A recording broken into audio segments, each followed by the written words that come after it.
আল্লাহ তোরে আরো বরকত দেখ, আল্লাহ তোরে বরকত দেখ।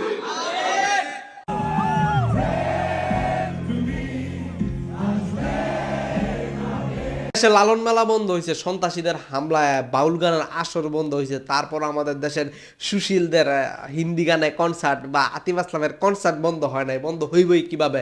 তারা হইতাছে বড়লোকস খুঁটিপতি, আর আমাদের দেশের যারা লালন সঙ্গীত বাউল সঙ্গীত এগুলা করে তারা হইতাছে গরিব কালা, তাদের ইমান নাই, এর জন্য তাদেরগুলোই বন্ধ হয়।